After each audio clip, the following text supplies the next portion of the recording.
Hello everyone, welcome back to our YouTube channel School Diaries.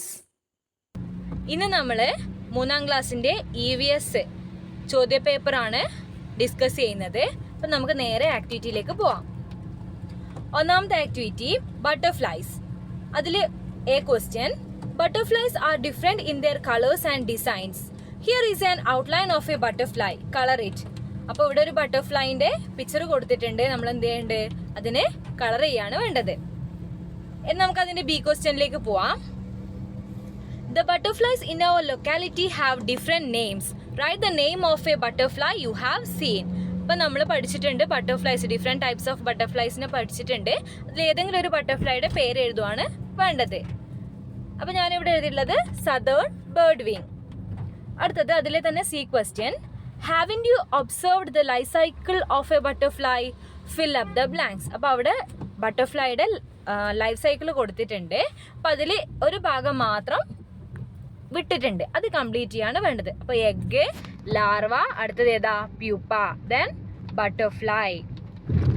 അടുത്തത് D question, children brought some plants to expand the butterfly park in the school. Help Mitra prepare the Haritha card, gathering information of ilamulachi and curry leaf plants. അപ്പോൾ ഹരിത card ഉണ്ടാക്കാൻ വേണ്ടിയിട്ട് ഇലമുളിച്ചി പ്ലാന്റിൻ്റെയും curry leaf പ്ലാന്റിൻ്റെയും details fill ചെയ്യാണ് വേണ്ടത്. നമുക്ക് നോക്കാം കാറ്റഗറി. ഇലമുളിച്ചി പ്ലാന്റിൻ്റെ കാറ്റഗറി നോക്കാം. ഹെർബ് ആണോ, ട്രീ ആണോ, ഷ്രബ് ആണോ എന്ന് നോക്കാം. ഇപ്പം ഇലമുളിച്ചി പ്ലാന്റ് ഹെർബ് ആണ്. ഇനി പാർട്ട് യൂസ്ഡ് ഫോർ പ്ലാന്റിങ്, നടാനായി നമ്മൾ ഉപയോഗിക്കുന്ന പ്ലാന്റിൻ്റെ പാർട്ട് ഏതാണ്, ലീഫാണ്. Then features of the leaf, ലീഫിൻ്റെ പ്രത്യേകത എന്താണ്, new plants came out from leaves. ഇനി ഫീച്ചേഴ്സ് ഓഫ് ദ സ്റ്റെം, സ്റ്റെമ്മിന്റെ പ്രത്യേകത എന്താണ്, വെരി സോഫ്റ്റ് സ്റ്റെം. നമുക്കറിയാം ഹെർബിന്റെ പ്രത്യേകതയാണ് എന്ത്, വെരി സോഫ്റ്റ് സ്റ്റെം.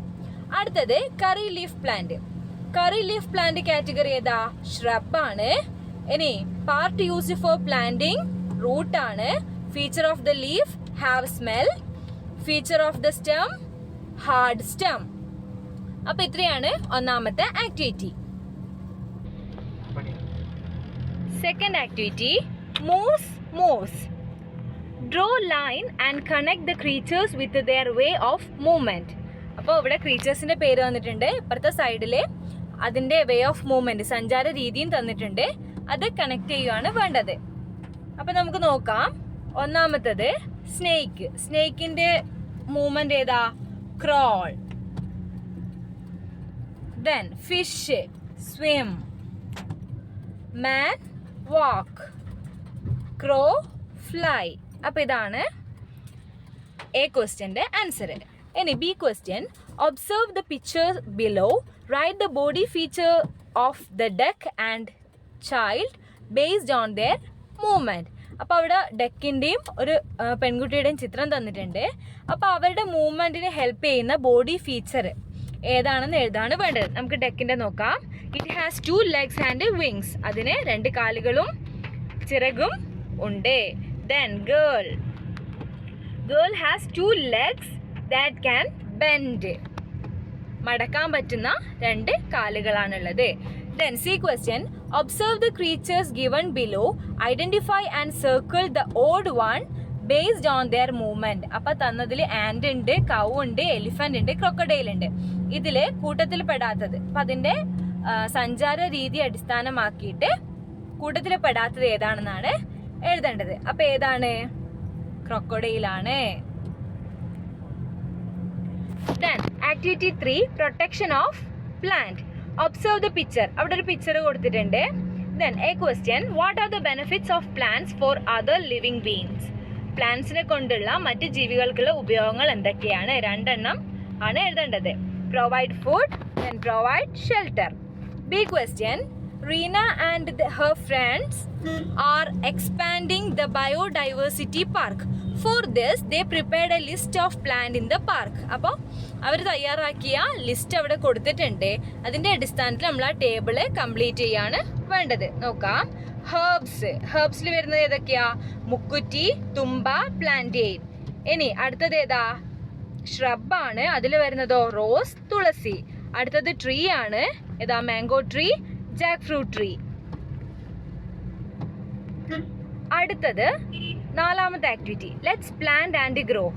അപ്പോൾ അവിടെ ഓരോ പ്ലാന്റിൻ്റെയും പുതിയ പ്ലാന്റ് ഗ്രോ ചെയ്യുന്നത് ഏത് ഭാഗം ഉപയോഗിച്ചിട്ടാണ് എന്ന് അവിടെ കൊടുത്തിട്ടുണ്ട്.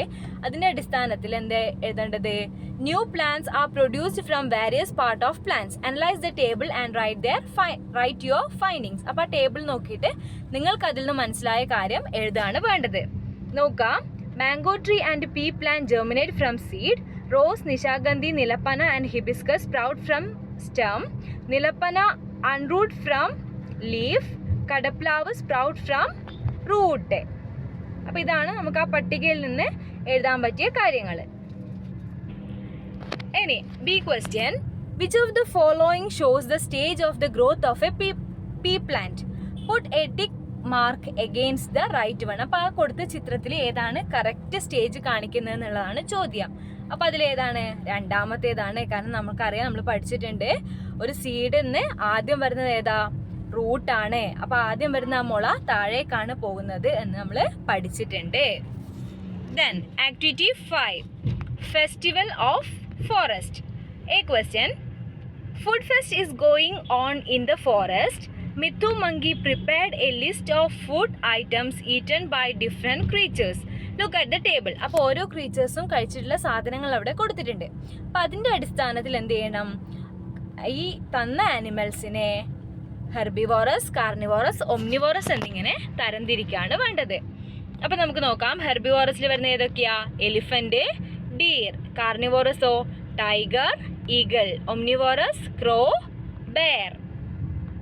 അടുത്തത് B question, Mithu and the team served the food item in the counter based on the body feature of the creatures. What are the body features which help the following creatures in gathering food. അപ്പോൾ tiger ഉണ്ട്, eagle ഉണ്ട്. ഇതിനെ രണ്ടിനെയും ഭക്ഷണം കഴിക്കാൻ വേണ്ടിയിട്ട്, അതിൻ്റെ food ശേഖരിക്കാൻ വേണ്ടി സഹായിക്കുന്ന ബോഡി ഫീച്ചർ ഏതാണെന്നാണ് ചോദ്യം. അപ്പോൾ ടൈഗറിൻ്റെ എന്താ? It has sharp teeth and sharp nail. ഈഗിളിനോ? It has curved beak and sharp claws. അപ്പോൾ ഇതാണ് അതിനെ ഭക്ഷണം ഗ്യാദർ ചെയ്യാൻ വേണ്ടി സഹായിക്കുന്നത്. അടുത്തത് put a wrong mark against the wrong statement related with the frog. ഫ്രോഗുമായിട്ട് ബന്ധപ്പെട്ടിട്ട് തെറ്റായതിന് തെറ്റ് മാർക്ക് ഇടാനാണ് പറയുന്നത്. ഒന്നാമത് നോക്കുക, lives in water and land. ശരിയല്ലേ? ശരിയാണ്. അടുത്തത് ഈറ്റ് സ്മോൾ ക്രീച്ചേഴ്സ്. ചെറു പ്രാണികളെ തിന്നും. അതും ശരിയാണ്. Cannot catch pray stroking out the sticky tongue. Sticky tongue ഉപയോഗിച്ചിട്ട് അതിൻ്റെ ഇരയെ പിടിക്കാൻ പറ്റില്ല എന്നാണ് പറയുന്നത്. അത് തെറ്റാണല്ലോ, നമ്മൾ പഠിച്ചിട്ടുണ്ട് അല്ലേ? അപ്പോൾ ക്യാൻ സ്വിം എന്നുള്ളതും ശരിയാണ്. അപ്പോൾ ഒന്നാമത്തെ ശരിയാണ്, രണ്ടാമത്തെ ശരിയാണ്, മൂന്നാമത്തത് തെറ്റ്, അവസാനത്തതും ശരിയാണ്. 6ാമത്തെ activity, let's measure rain. Neena and her friends are making a rain gauge to measure rainfall.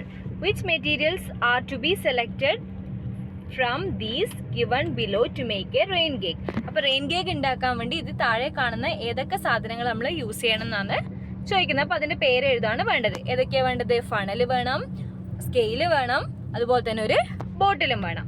അടുത്തത് B question, draw the picture of A rain gauge. അപ്പോൾ നമ്മൾ ഉണ്ടാക്കിയ റെയിൻ കേക്കിൻ്റെ പിക്ചർ വരക്കാനാണ് പറഞ്ഞത്. പിക്ചർ അവിടെ കൊടുത്തിട്ടുണ്ട്.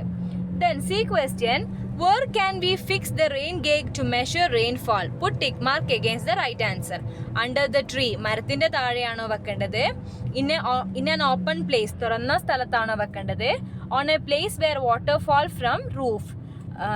റൂഫിൻ്റെ മേലെ നിന്ന് വെള്ളം വീഴുന്ന സ്ഥലത്താണോ വെക്കേണ്ടത്? എവിടെയാണ് വെക്കേണ്ടത്? in an open place. തുറന്ന സ്ഥലത്താണ് വെക്കേണ്ടത്. അപ്പോൾ ഇത്രയാണ് നമ്മുടെ ഇന്ന് നടന്ന EVS പരീക്ഷയുടെ ഉത്തരങ്ങൾ. അപ്പോൾ ഇത്രയാണ് നമ്മുടെ ഇന്നത്തെ വീഡിയോയിൽ ഉൾപ്പെടുത്തിയിട്ടുള്ളത്. അപ്പോൾ ഈ ഒരു വീഡിയോ നിങ്ങൾക്ക് ഇഷ്ടപ്പെട്ടുവെങ്കിൽ ലൈക്ക് ചെയ്യുക, മറ്റുള്ളവർക്കും ഉപകാരപ്പെടുമെന്ന് തോന്നിയാൽ ഷെയർ ചെയ്യുക. അതുപോലെ നിങ്ങൾ ഈ ഒരു ചാനൽ ആദ്യമായിട്ടാണ് കാണുന്നതെങ്കിൽ സബ്സ്ക്രൈബ് ചെയ്യാനും മറക്കരുത്. അപ്പോൾ ഇനി അടുത്ത വീഡിയോയിൽ കാണാം.